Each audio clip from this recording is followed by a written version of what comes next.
Before we begin, drop a comment below with your country and what time it is right now where you're watching. Whether it's sunrise in Nairobi, midnight in New York, afternoon in Canada, or evening in France, I want to know. Don't just sit back. Tell me where in the world you are. Now let's dive into the story. The flames reached toward the black Indiana sky like angry fingers clawing at the stars. Sheriff Albert Smutzer stood 50 feet from the burning farmhouse, feeling the heat push against his face like an invisible hand trying to shove him backward. It was April 28, 1908, just past 4 in the morning, and the Gunness farm was collapsing into itself with sounds like bones breaking. The neighbors who'd run to help stood frozen in a half circle, their faces painted orange by the fire, their eyes wide and wet. Nobody was screaming anymore. They all knew that Belle Gunness and her 4 children were inside that inferno, and there wasn't a soul alive who could save them now. But something about the way the fire burned bothered Smutzer. It was too hot, too fast, too complete. In his 20 years of law enforcement, he'd seen accidental fires before. This one felt like it had been fed, like it wanted to erase everything it touched. When the sun finally rose 3 hours later, the farmhouse was nothing but a smoking skeleton of charred beams and ash. The volunteer firefighters had given up trying to save anything, and now just poured water on the hot spots to keep the fire from spreading to the barn. Smutzer walked the perimeter with his deputy, a young man named Walter who kept wiping his mouth like he might be sick. The smell was unbearable, a mixture of burned wood, melted metal, and something sweeter and more terrible that both men recognized but refused to name out loud. In the cellar, where the kitchen had been, they found the first body. It was a woman, or what was left of one. The corpse was headless, burned beyond recognition, lying in a position that suggested she'd been asleep when the fire started. Beside her were 4 smaller shapes, the children, curled together like they tried to protect each other in those final moments. Ray Lamphere stood at the edge of the property, his hands shaking so badly he couldn't light his cigarette. He was Belle's former hired hand, the man half the town whispered had been her lover before she threw him off the farm 2 months ago. Now everyone was staring at him with eyes full of accusation and rage. He could feel their hatred like a physical weight pressing down on his shoulders. The night before, he'd been seen arguing with Belle in town, his voice loud enough that 3 shopkeepers heard him threaten to burn her out if she didn't pay him what she owed. Now here he stood, watching that threat come true, and he couldn't even remember where he'd been when the fire started. His mind was a blank space of panic and whiskey. When Sheriff Smutzer walked toward him, Ray wanted to run, but his legs wouldn't move. He just stood there, waiting for the iron hand that would clamp down on his shoulder and change his life forever. Ozzy Helglian stood apart from the crowd, his chest tight with a fear that had been growing inside him for 3 weeks. He'd traveled all the way from South Dakota to find his brother Andrew, who'd come to LaPorte 4 months ago to marry the wealthy widow Belle Gunness. Andrew had written letters full of excitement about his new life, about the beautiful woman who'd answered his Lonely Hearts advertisement, about the fortune they'd build together on her prosperous farm. Then the letter stopped. When Al wrote to Belle asking about his brother, she'd sent back a cold reply saying Andrew had left for Norway without telling anyone, taking all his money with him. It was a lie. Assel knew his brother would never abandon him without a word, would never return to the old country without bringing Assel with him. Now he watched Belle's house burn to nothing, and a dark certainty settled in his gut like a stone. His brother was still here. He'd never left this farm at all. Sheriff Smutzer ordered the property sealed and posted 2 men to keep watch while the ashes cooled enough for a proper investigation. But even as he gave the orders, even as he tried to organize his thoughts and plan the next steps, something whispered at the back of his mind. The headless body in the cellar bothered him. Belle Gunness had been a large woman, nearly 6 feet tall and heavy built, strong enough to run a farm alone and do the work of 2 men. The burned corpse was smaller, slighter, almost delicate in its bone structure. And then there was the matter of Belle's teeth. She'd had distinctive dental work done just months before, gold fillings that would survive any fire. When they examined the body more carefully, there was no gold in that ruined mouth at all. Smutzer stood in the ruins as the sun climbed higher and asked himself a question that would haunt him for the rest of his life. What if Belle Gunness wasn't dead? What if she'd burned someone else in her place and walked away into the morning while they all stood here mourning a murderer? 7 years earlier, in 1901, Belle Gunness placed her first advertisement in the Norwegian language newspaper. She sat at her kitchen table with a pen in her thick-fingered hand, trying to find words that would sound desperate enough to attract the right kind of man, but not so desperate that she'd attract the wrong kind. The lamp beside her flickered in the draft from the window, making shadows dance across the paper. Outside, her husband Mads Gunness snored in their bedroom, oblivious to the future his wife was carefully constructing in the next room. She wrote slowly, forming each letter with deliberate care. Comely widow who owns a large farm in one of the finest districts in LaPorte County, Indiana, desires to make the acquaintance of a gentleman equally well provided, with view of joining fortunes. No replies by letter considered unless sender is willing to follow answer with personal visit. She read it 3 times, changed comely to personal, then changed it back. The word made her sound appealing without being too specific about her appearance. Belle had learned early in life that men were simple creatures driven by simple needs. They wanted a woman who could cook and clean and warm their beds, and they wanted to believe they were special, chosen, the one man who could tame a strong woman and make her grateful for his presence. Norwegian immigrant men were particularly susceptible to this fantasy because they carried such loneliness inside them, carved hollow by years of hard work in a strange country where they barely spoke the language.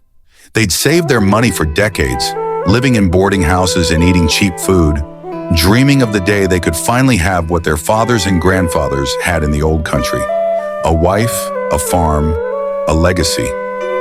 Belle understood this hunger because she'd felt it herself when she first arrived in America at 22. Alone and poor and determined never to be either of those things again, she'd clawed her way up from working as a servant to owning property, and she'd done it by understanding exactly what men wanted to hear. When Mads Gunness died suddenly in 1902, the life insurance paid Belle $8,000. The doctor who examined his body noted symptoms consistent with strychnine poisoning, but stopped short of ordering an investigation because Belle's grief seemed so genuine. She wept at the funeral with such raw intensity that even the people who'd never liked her felt sympathy. What they didn't see was how quickly the tears dried when she returned home alone, how her face settled into an expression of cold calculation as she counted the insurance money and began planning her next move. She had 3 children to feed and a farm to maintain. But more than that, she had ambitions that couldn't be contained by the ordinary limitations of a widow's life. The farm was valuable, 48 acres of rich Indiana soil that could grow anything. But land wasn't enough. She needed capital, resources, a steady stream of money that would never run dry no matter how many mouths she had to feed or how many problems arose. The first man who answered her advertisement was named John Moe. He arrived in December of 1902 with a battered suitcase and eyes full of hope. Belle met him at the train station in LaPorte, her best dress carefully chosen to suggest prosperity without ostentation, her hair pinned up in a style that made her look younger than her 42 years. John was a small man, wiry and tough from years of farm work in Minnesota, his hands calloused and his face weathered by sun and wind.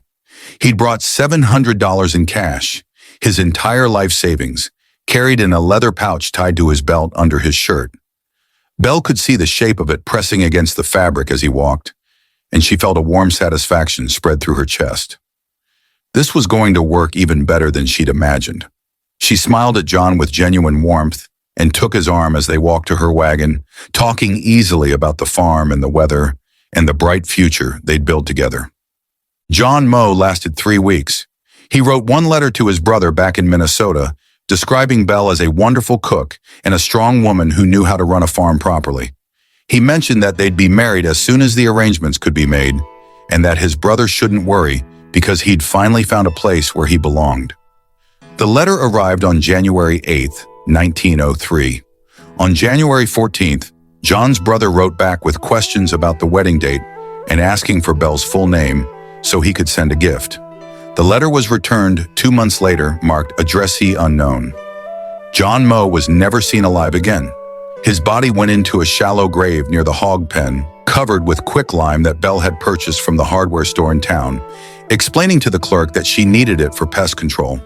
The $700 went into Belle's lock strongbox, and she began composing her next advertisement. This time she made the language even more appealing, even more full of promise.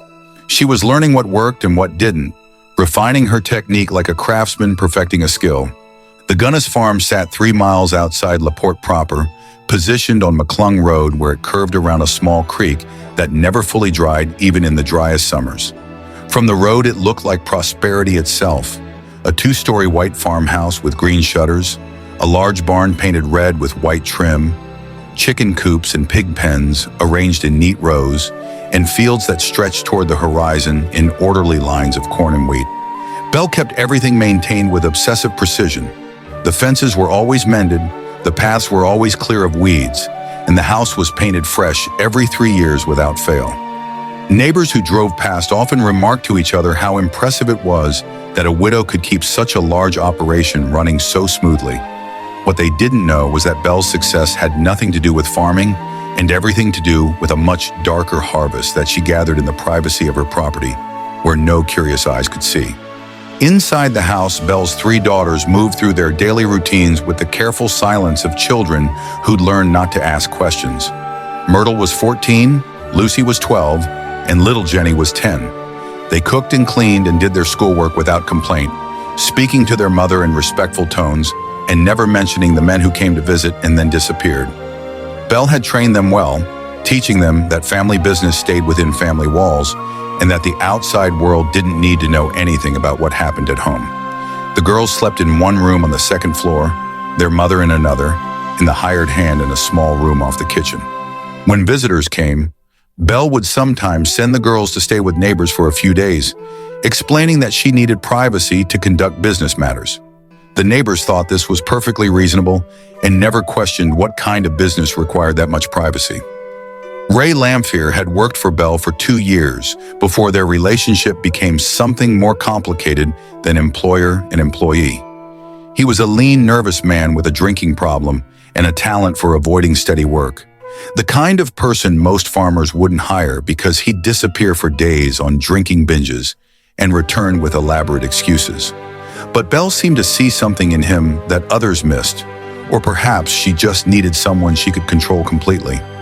Ray fixed fences and fed animals and dug wherever Belle told him to dig, and in return she gave him a place to sleep, 3 meals a day, and occasional privileges that neither of them discussed openly. He knew things about Belle that would have horrified the good Christian people of LaPorte, but he kept his mouth shut because he had nowhere else to go and no one else who'd tolerate his weaknesses. His loyalty wasn't based on affection or morality, but on the simple calculation that Belle's protection was better than life on the streets.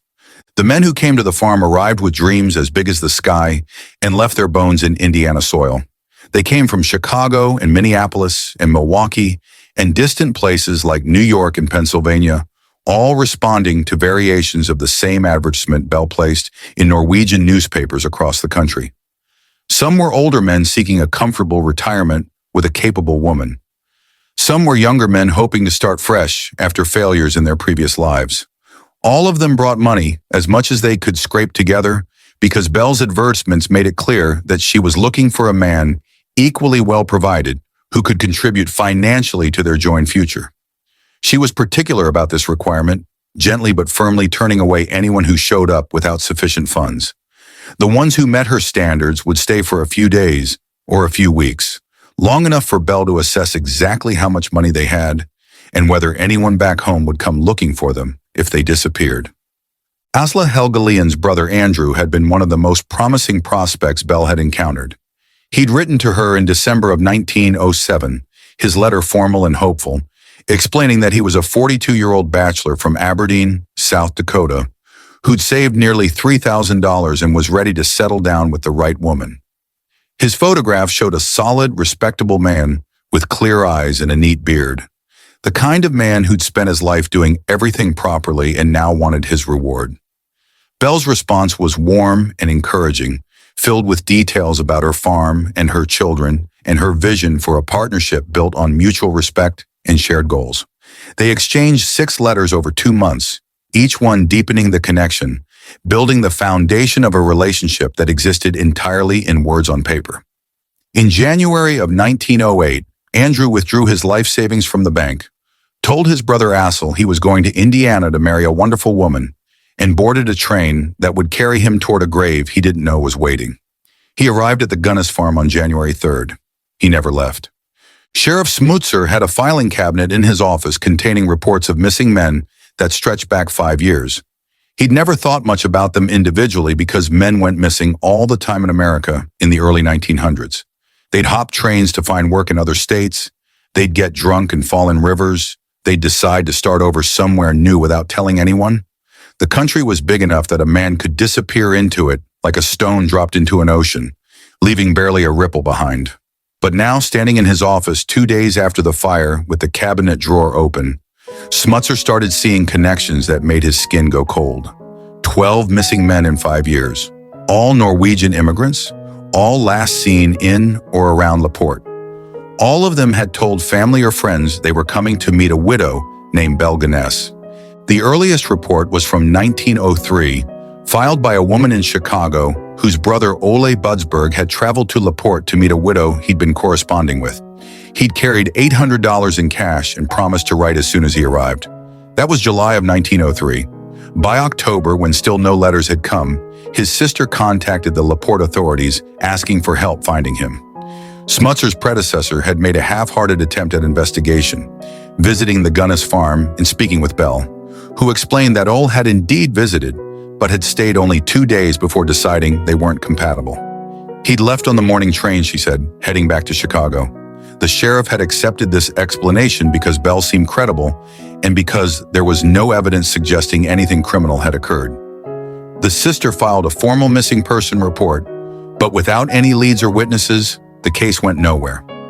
Ole Budsberg's name went into the filing cabinet, and everyone assumed he'd started a new life somewhere and simply didn't want to be found. The reports accumulated slowly at first, then with increasing frequency. Emil Tell in 1904, Thomas Lindboe in 1905, Henry Gerhold in 1906. Each case followed the same pattern: Norwegian immigrant, savings in hand, traveling to meet Belle Gunness, never heard from again. The families would write or visit LaPorte, asking if anyone had seen their missing relative. Sometimes Belle would speak to them directly, always with the same story. Yes, the man had visited, but things hadn't worked out, and he'd left after a few days. She was always polite, always sympathetic, always completely believable. She'd offer them coffee and show them around the farm, pointing out what a respectable operation she ran, making it clear that she had nothing to hide. The families would leave confused, but with no reason to suspect foul play. Their loved ones had simply vanished, as people sometimes did, into the vastness of America. Alle Helgelien was different from the other family members who'd come looking for missing men. He was stubborn in a way that Belle hadn't anticipated, refusing to accept her explanations or leave LaPorte until he had real answers about his brother's disappearance. He'd arrived in LaPorte on April 26th, 2 days before the fire, and immediately gone to Belle's farm demanding to see Andrew. Belle had met him at the door with her usual practiced sympathy, explaining that Andrew had stayed only 4 days before receiving an urgent letter from Norway about a sick relative. He'd left immediately, she said, taking all his belongings and money with him. She seemed genuinely sorry that Assel had traveled so far only to miss his brother, but Assel didn't believe her. He knew Andrew would never leave for Norway without telling him, would never abandon the dream he'd worked 30 years to achieve. Something was wrong, and Al told Belle to her face that he intended to stay in LaPorte until he found out what happened to his brother. Belle's reaction to Al's stubbornness was subtle, but unmistakable to anyone paying attention. Her smile became tighter, her voice took on an edge that hadn't been there before, and she made it clear that Assel was not welcome to visit her farm again. She told him that his accusations were insulting and unfounded, that she was a respectable widow, trying to raise her children in peace, and that if he continued harassing her, she'd speak to the sheriff about getting a restraining order. Assel left the farm that day, but he didn't leave town. Instead, he went directly to Sheriff Smutzer's office and filed a missing person report, providing details about his brother's plans, his correspondence with Belle, and his conviction that Andrew had never left the Gunness property alive. Smutzer listened to Assel's story with growing unease, pulling out his filing cabinet and showing him the other missing person reports. They sat together in the sheriff's office, two men staring at a pattern that had been invisible until someone finally looked at all the pieces together.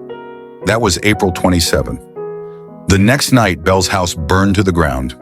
Ray Lamphere sat in a cell at the LaPorte County Jail, his hands gripping the iron bars so tightly his knuckles had gone white. He'd been arrested within 6 hours of the fire, dragged from his boarding house room by Sheriff Smutzer and two deputies while half the town watched and shouted accusations. Someone threw a stone that hit Ray in the shoulder. Someone else screamed that he should hang. Ray had been too shocked to defend himself, too drunk and confused to form coherent sentences. And now here he sat while the whole county decided he was a murderer. The worst part was he couldn't remember where he'd been when the fire started. He'd spent the evening drinking at Salter's Tavern, that much he knew for certain.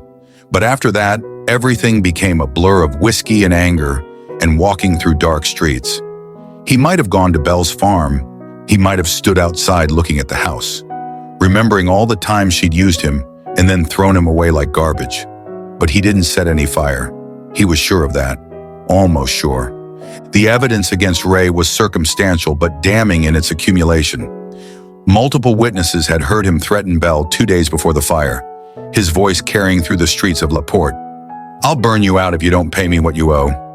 The hardware store clerk testified that Ray had purchased kerosene the week before, unusual because he had no lamp in his boarding house room and no legitimate reason to need fuel. A neighbor of Belle's reported seeing a man matching Ray's description walking on McClung Road around 3 in the morning on the night of the fire, moving away from the direction of the Gunness farm. Ray's landlady testified that he'd returned to his room around 4:30 that morning, smelling of smoke and acting strangely agitated. When the deputies searched his room, they found matches in his pocket and soot on his boots. The prosecutor, a young man named Ralph Smith, who'd been elected on promises of being tough on crime, announced to the newspapers that he had an open and shut case of arson and murder. But the case wasn't as simple as Smith wanted to believe, and Sheriff Smutzer knew it. The problem was the headless body in the cellar. The more Smutzer thought about it, the more convinced he became that the corpse wasn't Belle Gunness. The size was wrong, the dental work was missing, and there was something about the way the body had been positioned that seemed staged, like someone had carefully arranged it before setting the fire. Smutzer had examined the ruins thoroughly and found evidence that bothered him deeply.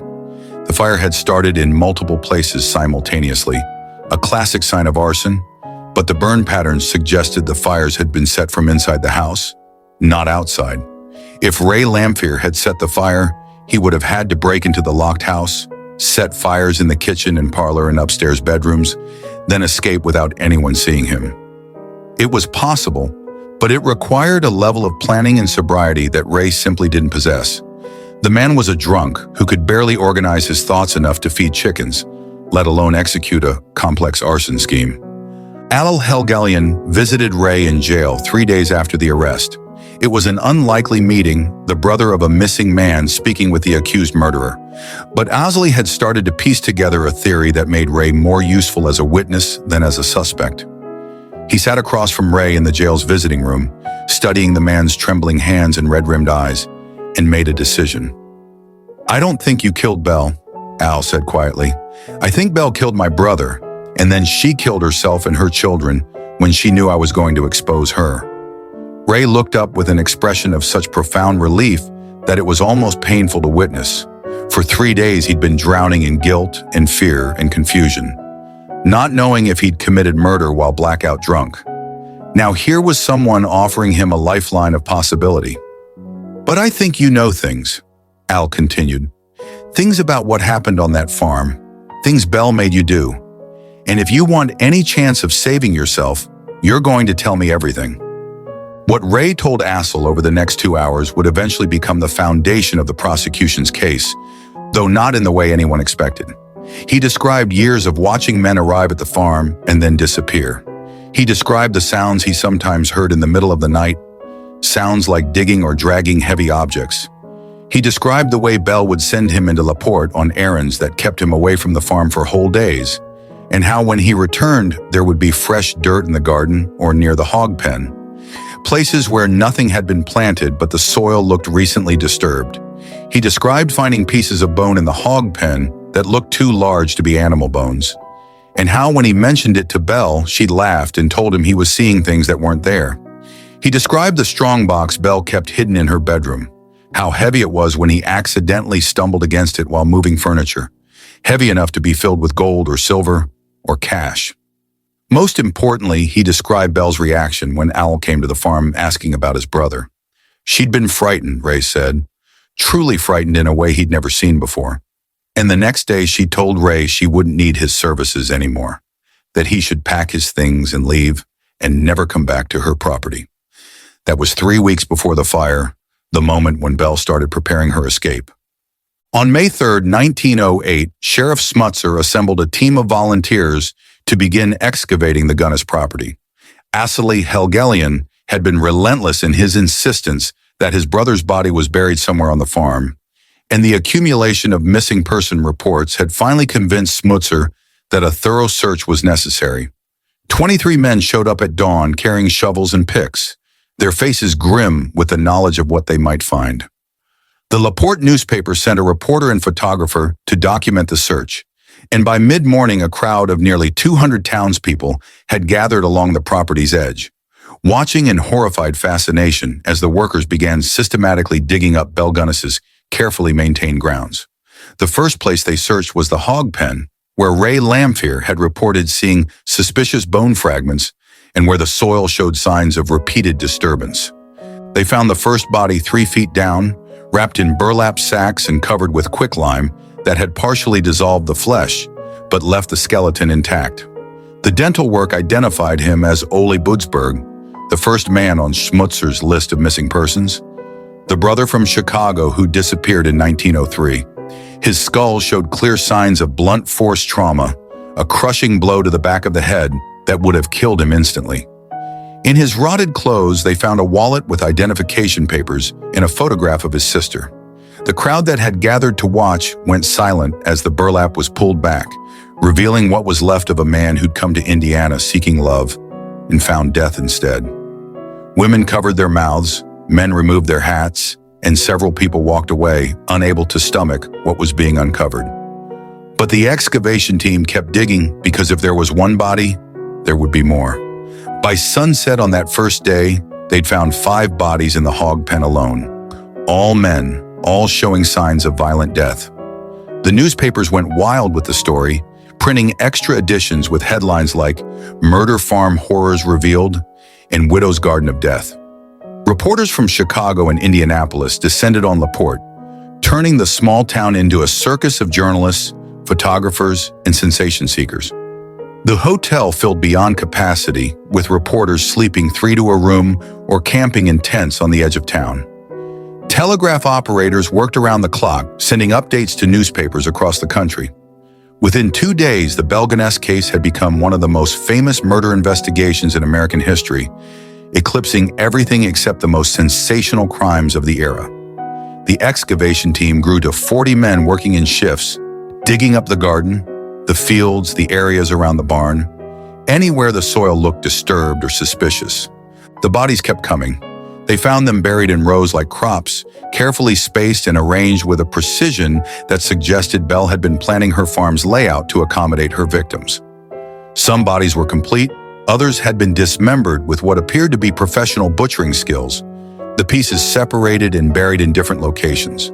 The hogs had consumed some remains, gnawing on bones that Belle had likely fed to them intentionally, using the animals as a disposal system for evidence. By May 10th, they'd recovered 14 complete bodies and partial remains that suggested at least 12 more victims. The count kept rising, and with each new discovery, the magnitude of Belle's crimes became more incomprehensible. This wasn't just murder, it was industrial-scale killing, a systematic operation that had run for years right under everyone's noses. The farm that had looked so prosperous and well-maintained was actually a graveyard, and Belle Gunness was the gravedigger. Ole Helgelian stood at the edge of the excavation site day after day, watching as they dug up the property piece by piece, waiting for them to find his brother. The other bodies didn't matter to him except as confirmation that his instincts had been right, that Andrew hadn't left for Norway, but had died here on this cursed ground. On May 19th, they finally found Andrew Helglian, buried near the chicken coop, his body showing the same pattern as the others. Blunt force trauma to the head, quicklime to speed decomposition, burlap wrapping to contain the remains. In Andrew's pockets, they found his watch, stopped at 2:15, and a letter he'd been writing to Assel that had never been mailed. The letter described Belle's wonderful cooking and beautiful farm and expressed excitement about his upcoming marriage. It ended mid-sentence, as if Andrew had been interrupted while writing and never had the chance to finish. Al took the letter with shaking hands, reading his brother's hopeful words written just hours before his death, and felt a rage so pure and overwhelming that he had to walk away from the excavation site before he screamed. His brother had died full of hope, trusting in a future that Belle had stolen from him before he even knew he was in danger. The headless body in the cellar became the center of a fierce debate that split Laporte into opposing camps. On one side were those who believed the body was Belle Gunness, killed by either Ray Lamphere or her own hand in a final act of desperation when she knew she was about to be exposed. On the other side were those who believed Belle had murdered someone else, burned the body to make it unidentifiable, and escaped with her fortune while everyone thought she was dead. Sheriff Smutzer found himself in the uncomfortable middle position, presenting evidence to both sides while privately believing that Belle was alive and laughing somewhere at all the chaos she'd left behind. The body's measurements were his strongest evidence. 5 feet 3 inches tall and approximately 150 pounds, significantly smaller than Belle, who'd stood nearly 6 feet and weighed over 200 pounds. The body's hands were soft and uncalloused, unlike Belle's work-roughened hands. The body's feet were small and delicate, while Belle had worn size 9 shoes. Dr. Charles Mack, the county coroner, examined the headless corpse with increasing frustration. Without a head, he couldn't definitively identify the body through dental records, which was the most reliable method available in 1908. The body was too badly burned to extract useful fingerprints, a technology that was still experimental and not widely accepted in court. Dr. Mack measured bones and examined tissue samples, comparing what he could determine against the known physical characteristics of Belle Gunness. His official report, issued on May 20th, stated, "In my professional opinion, the body found in the cellar ruins could not be Belle Gunness due to significant discrepancies in height, weight, and bone structure. However, without the head, a definitive identification is impossible." This carefully worded conclusion satisfied no one and only intensified the debate. The prosecutor needed the body to be Belle so he could maintain his case against Ray Lamphere for murder. The defense needed the body not to be Belle so they could argue that someone else had committed the crimes. The truth was somewhere in between, slippery and impossible to grasp. The missing head became an obsession for the investigators.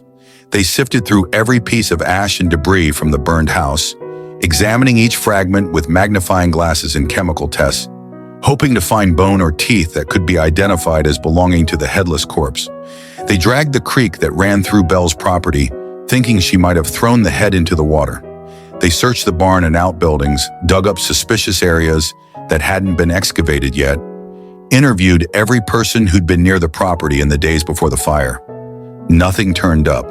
The head was simply gone, removed with surgical precision and disposed of in a way that left no trace. This level of planning suggested premeditation, which meant whoever decapitated the body had known they would need to make identification impossible. It was another piece of evidence suggesting Belle had faked her own death rather than died in the fire. On May 28th, a woman named Maxon stepped forward with information that seemed to solve the mystery of the headless body's identity. She was a widow from Chicago who told investigators that her sister Jenny Olson had gone missing in December 1906 after traveling to Laporte to work as a housekeeper for Belle Gunness. Jenny had been a small woman, barely over 5 feet tall, with delicate hands and size 5 shoes. She'd written twice to Maxon after arriving at the farm, describing her new employer as demanding but fair. Then the letter stopped. When Maxon wrote to Belle asking about her sister, Belle replied that Jenny had left without notice, stealing $50 and some jewelry on her way out. Belle suggested that Jenny had likely run off with a man, which was shameful but not uncommon for women of low character. Maxon had been insulted by the insinuation, but had no way to prove otherwise, so she'd let the matter drop. Now she stood in Sheriff Smootzer's office, looking at measurements and descriptions of the headless body, and felt her stomach turn to ice. The body in Belle's cellar was her sister Jenny, murdered and burned to make people think Belle Gunness had died in the fire. If Maxon was right and Smootzer believed she was, then Belle's escape plan became clear in its terrible brilliance. She'd murdered Jenny Olson years earlier and kept the body preserved somehow, waiting for the moment when she'd need a substitute corpse. When Asla Helgelian started asking too many questions and Belle knew her time was running out, she'd positioned Jenny's body in the cellar, removed the head so identification would be difficult, murdered her own 4 children by poisoning them so they'd die peacefully in their sleep, set fires throughout the house to ensure complete destruction, and walked away into the night with decades of stolen money and a new identity already prepared. It was monstrous in its calculation, killing her own children to make her death look convincing. But Belle had proven over and over that human life meant nothing to her compared to her own survival and wealth. Smootzer stood in his office staring at the evidence laid out before him and realized he was chasing a ghost, a woman who'd planned her disappearance so carefully that she was probably hundreds of miles away by now, living under a new name in a new town, already looking for her next victim. The 4 Gunness children had been buried in a mass grave 3 days after the fire, their funeral attended by the entire town of LaPorte. People who'd never spoken to Belle or her children showed up to weep and pray, transformed by death into mourners for children they'd ignored in life. But now, as the excavation revealed the full extent of Belle's crimes, people began asking uncomfortable questions about what those children had known and seen. Myrtle was 14 when she died, old enough to understand what was happening on the farm. Lucy was 12, and even little Jenny at 10 would have noticed the men who came and never left. The town had to face a disturbing possibility. Belle's children weren't just victims of the fire, they were witnesses to years of murder who'd been silenced before they could tell what they knew. The guilt of that realization settled over LaPorte like a heavy fog, the understanding that everyone had failed to protect children who'd been living in a house of horrors. Sheriff Smootzer began interviewing the children's school teachers, neighbors, and anyone who'd interacted with the Gunness family regularly. What emerged was a portrait of children who'd been trained to keep secrets from a very young age. The school teacher, Miss Caroline Arndt, remembered how Myrtle would sometimes start to answer questions about her home life and then stop mid-sentence, her face going blank and distant. She remembered Lucy coming to school with bruises that Belle explained away as accidents from farm work, bruises that appeared in patterns suggesting they'd been made deliberately. She remembered little Jenny drawing disturbing pictures during art class, images of people lying in the ground with X's for eyes, pictures that Miss Arndt had dismissed as a child's morbid imagination, but now seemed like cries for help that no one had heard. The teachers had noticed these warning signs, but had done nothing, accepting Belle's explanations because it was easier than confronting the possibility that something terrible was happening behind the walls of that white farmhouse with green shutters. One neighbor, an elderly woman named Mrs. Patterson, who lived a quarter mile from the Gunness farm, came forward with a story that haunted everyone who heard it. 2 years earlier, in the spring of 1906, little Jenny Gunness had run to Mrs. Patterson's house in the middle of the night, barefoot and crying, begging to be allowed to stay. She'd been terrified of something, shaking so badly she could barely speak, but when Mrs. Patterson pressed her for details, Jenny would only say that she'd seen something bad and her mother had told her never to tell anyone. Mrs. Patterson had walked Jenny back to Belle's house, and Belle had been apologetic and embarrassed, explaining that Jenny had terrible nightmares and sometimes sleepwalked. Belle had thanked Mrs. Patterson for returning her daughter and assured her it wouldn't happen again. Mrs. Patterson had believed her because Belle seemed so reasonable, so concerned, so much like any other worried mother dealing with a difficult child. Now Mrs. Patterson sat in Smootzer's office with tears streaming down her face, realizing that she'd returned a child to a murderer, that Jenny had been trying to escape, and Mrs. Patterson had dragged her back to the place where she would eventually die. The horror of the children's complicity, forced or otherwise, added another layer of tragedy to the case. How many times had Myrtle or Lucy or Jenny watched their mother prepare meals laced with poison for unsuspecting suitors? How many times had they heard sounds in the night and pulled blankets over their heads, pretending not to notice? How many times had Belle threatened them or hurt them to ensure their silence? The children had been prisoners in their own home, trapped by fear and dependency, unable to escape or ask for help because their captor was the person who was supposed to protect them. And in the end, Belle had killed them too. Not in anger or panic, but as part of a calculated plan to fake her own death. She'd poisoned them with strychnine mixed into their evening cocoa, a dose strong enough to kill quickly, but not so strong that they'd suffer terribly. The autopsy had found traces of the poison in their stomachs, confirming that they died before the fire started.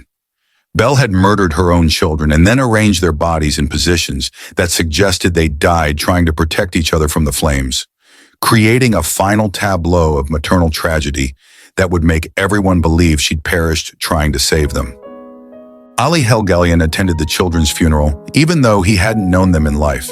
He stood at the back of the crowd, watching people cry for Belle's victims, while his brother lay in an unmarked grave on Belle's property, and felt a rage that made it hard to breathe. These children deserved tears, deserved mourning, deserved all the sympathy the town could offer. But so did Andrew, and so did old Budsberg, and Emil Tell, and Thomas Lindboe, and Henry Gerhold, and all the other men whose names were just starting to be attached to the bodies being pulled from Belle's garden. Those men had been sons and brothers too. They'd had people who loved them and missed them and searched for them without knowing where to look.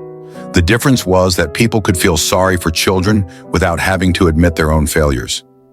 Feeling sorry for the murdered men meant admitting that the town had been willfully blind to a monster living among them, that they'd all participated in Belle's deception by accepting her lies because it was more comfortable than questioning a prosperous widow.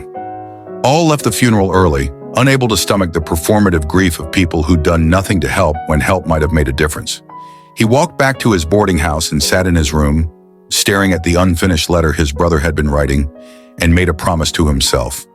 He would not leave Laporte until Belle Gunness was found and brought to justice, no matter how long it took. Ray Lamphere's trial began on November 9, 1908, 6 months after the fire that had destroyed the Gunness farm and revealed the extent of Belle's crimes. The courtroom in Laporte was packed beyond capacity, with spectators standing in the aisles and crowding the hallway outside, all of them desperate to witness what newspapers were calling the trial of the century. Ray sat at the defense table, looking smaller and more broken than anyone remembered him being before the arrest, his hands trembling and his eyes darting around the room like a trapped animal searching for escape. His attorney, a skilled criminal lawyer named Wirt Worden, who'd taken the case pro bono because he genuinely believed Ray was innocent, had spent months preparing a defense that hinged on a simple argument. Ray Lamphere might be a drunk and a fool, but he wasn't a murderer. The real murderer was Belle Gunness, and she was still alive somewhere, counting her stolen money and planning her next killing spree. The prosecution's case, led by Ralph Smith, relied heavily on Ray's threats against Belle and the circumstantial evidence placing him near the farm on the night of the fire. Smith called witness after witness to testify about Ray's anger toward Belle, his public threats to burn her out, his purchase of kerosene, his suspicious behavior on the night of the fire. The testimony was damning in its accumulation, each piece adding weight to the argument that Ray had finally acted on his rage and set the fire that killed 5 people. But Smith made a critical strategic error by insisting that the headless body in the cellar was Belle Gunness, despite mounting evidence suggesting otherwise. He needed Belle to be dead so he could charge Ray with her murder, but by tying his entire case to an identification that many experts disputed, he created an opening for the defense to dismantle his arguments. Wirt Worden exploited this weakness brilliantly, calling expert witnesses who testified that the body's measurements were incompatible with Belle's known physical characteristics, presenting evidence that Belle had been planning an escape for months, and suggesting that Ray was being scapegoated for crimes committed by a woman who was still alive. The most dramatic moment of the trial came when Worden called Ray to the stand to testify in his own defense. Ray was a terrible witness, nervous and inarticulate, his answers rambling and confused in ways that made him seem guilty even when he was telling the truth. But when Worden asked him directly about his relationship with Belle, something shifted in Ray's demeanor. The fear and confusion cleared from his face, replaced by a kind of desperate honesty that seemed to come from some deep place he usually kept hidden. "She used me," Ray said, his voice steady for the first time since the trial began. "She used me to dig holes and move heavy things and do work she didn't want to do herself. And I knew, God help me, I knew what those holes were for. I saw the bones in the hog pen. I saw the fresh dirt in places where nothing was growing. I knew men were disappearing, and I said nothing because I was scared of her and because I had nowhere else to go. But I didn't kill those people. Belle did, and she didn't die in that fire. She killed someone else and burned her house down and walked away. And now everyone wants to blame me because I'm easy to blame. But I'm not a murderer. I'm just a coward who looked the other way while a monster did terrible things." The jury deliberated for 2 days, a length of time that suggested they were genuinely struggling with the evidence and arguments presented by both sides. When they finally returned to the courtroom on November 26th, the foreman stood and delivered a verdict that satisfied no one. Ray Lamphere was found not guilty of murder, but guilty of arson. The courtroom erupted in chaos, with half the spectators shouting that justice had been served and the other half screaming that a murderer was getting away with his crimes. Judge John Richter pounded his gavel and called for order, but it took 10 minutes for the bailiffs to restore enough quiet for sentencing. Judge Richter sentenced Ray to a term of 2 to 21 years in the Indiana State Prison, acknowledging that while the jury had found him guilty of setting the fire, the evidence of his involvement in the murders was insufficient for conviction. Ray stood to hear his sentence with tears running down his face, not because he was going to prison, but because someone had finally believed that he wasn't a killer. It was a small mercy, but for a man who'd spent 6 months being called a monster by everyone in LaPorte, it was enough. Asley Helgelian sat in the courtroom gallery watching Ray Lamphere being led away in chains and felt no satisfaction in the verdict. Ray going to prison didn't bring Andrew back. It didn't punish Belle Gunness for the 40-plus murders she'd committed. It didn't answer the fundamental question that haunted Azel every night. Where was Belle now? She was alive, he was certain of that, living somewhere under a new name with a fortune stolen from her victims. She might be in California or New York or Canada or even back in Norway, far beyond the reach of Indiana justice. She might already be placing new advertisements in Lonely Hearts columns, looking for her next victim, continuing the cycle of deception and murder that had defined her entire adult life. The trial had been a spectacle, a way for the town of LaPorte to process the horror of what had happened within their community. But it hadn't achieved justice. Justice would only come when Belle Gunness was found and made to answer for her crimes. Ailes stood up as the courtroom emptied, pulled on his coat, and walked out into the November cold, wondering if he'd spend the rest of his life searching for a ghost who would never be found. In the months following Ray Lamphere's conviction, reported sightings of Belle Gunness flooded into Sheriff Smutzer's office from across the country. She'd been seen in Chicago, Los Angeles, New York City, a small town in Mississippi, and a mining camp in Montana. She'd been spotted boarding a ship to Europe, working as a cook in a San Francisco hotel, living under an assumed name in a Toronto boarding house. Every report was investigated, and everyone turned out to be either a case of mistaken identity or a deliberate hoax. Belle Gunness had vanished as completely as if she'd never existed, leaving behind only the garden of bodies and the burned ruins of her farmhouse as evidence that she'd ever been real. Smutzer kept a file of these reports, updating it religiously even as he began to suspect that Belle was either dead after all or so skilled at hiding that she'd never be found. The case consumed him, appearing in his dreams and waking thoughts, a puzzle with pieces that refused to fit together into a satisfying picture. The final body count from the Gunness farm excavation was never definitively established because some remains were too fragmentary or too badly decomposed to count as complete individuals. The official estimate settled on 42 victims, though some investigators believe the true number could be as high as 50 or even more. The victims came from across the Midwest and beyond. Norwegian immigrants who'd responded to Belle's advertisements seeking love and partnership and finding death instead. Their families began arriving in LaPorte to claim what remained of their loved ones. Dozens of grief-stricken people who'd spent years searching and hoping, only to end their search at a mass grave in Indiana. The town set up a memorial fund to help with burial expenses and erected a monument in the LaPorte Cemetery, listing the names of the identified victims. It was a small gesture, inadequate in the face of such massive loss, but it was all they could offer. The monument's inscription read simply, "In memory of those who came seeking love and found only death." It stood as a permanent reminder of Belle Gunness's crimes and the community's failure to stop her. Ray Lamphere died in prison on December 30th, 1909, just over a year after beginning his sentence. The official cause of death was tuberculosis, though those who'd visited him in his final months said the real cause was a broken spirit. Before he died, Ray gave a detailed confession to the prison chaplain, describing everything he knew about Belle's operation and confirming what investigators had suspected. Belle had been systematically murdering suitors for their money since at least 1902, possibly earlier. She'd perfected a method that was brutally efficient. Poison the victim with strychnine, mixed into food or drink, wait for death, dismember the body to make it easier to transport and bury, scatter the remains in different locations on the property, use quicklime to speed decomposition, feed some parts to the hogs to eliminate evidence. She'd kept detailed financial records in her strongbox, noting how much each victim had brought and how she'd spent or invested the money. Ray estimated she'd accumulated somewhere between $100,000 and $250,000 over her years of killing, an enormous fortune in 1908 that would allow her to live comfortably for the rest of her life without ever working again. The confession provided closure of a sort, confirmation that people's worst suspicions about Belle had been accurate, but it didn't bring her any closer to being caught. The question of the headless body's identity was never officially resolved, though most investigators came to accept that it was Jenny Olson, the housekeeper who disappeared in 1906. Without the head, definitive identification was impossible, and the debate continued in newspapers and true crime circles for decades.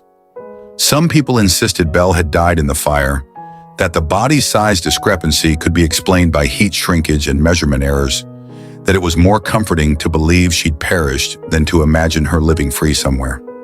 Others remained convinced she'd escaped, pointing to the missing head, the careful planning evident in every aspect of her crimes, and the complete lack of evidence that Belle had any intention of dying when she could simply take her money and start over somewhere new. The truth, like Belle herself, remained elusive, a mystery that refused to be solved no matter how much evidence was examined or how many theories were proposed. The case file stayed open, technically active even though no one seriously believed Belle would ever be found or brought to trial. Ali Helgalian stayed in LaPorte for 3 years after his brother's death, working odd jobs and spending every spare moment searching for any trace of Belle Gunness. He followed up on reported sightings, interviewed people who claimed to have information, and corresponded with law enforcement agencies across the country, asking them to watch for a large Norwegian woman with a talent for deception and a hunger for other people's money. He became obsessed with the search in a way that worried the people who knew him, letting it consume his life until he had nothing left except the hunt. In 1911, he finally admitted defeat and returned to South Dakota, carrying his brother's unfinished letter and a bitterness that would stay with him until his death in 1928. He never married, never settled into a peaceful life, never forgave himself for not being able to protect Andrew or bring Belle to justice. On his deathbed, his final words were reportedly a question: did they ever find her? The answer then and now was no. Belle Gunness disappeared into American history, becoming a legend and a cautionary tale. The woman who killed for money and got away with it. The monster who understood that the best way to hide was to make everyone believe you were dead. Her story ended not with justice or closure, but with a question mark. A woman-shaped hole in the world that would never be filled. A reminder that sometimes the worst criminals are the ones who are never caught at all. Part 2. Coming soon. The hunt continues. Will Belle Gunness ever be found? What happened to the fortune she stole? And are there more victims buried in places no one thought to look? Drop a comment if you want part 2 of this story. Tell me what you think happened to Belle Gunness. Did she die in the fire, or is she still out there somewhere?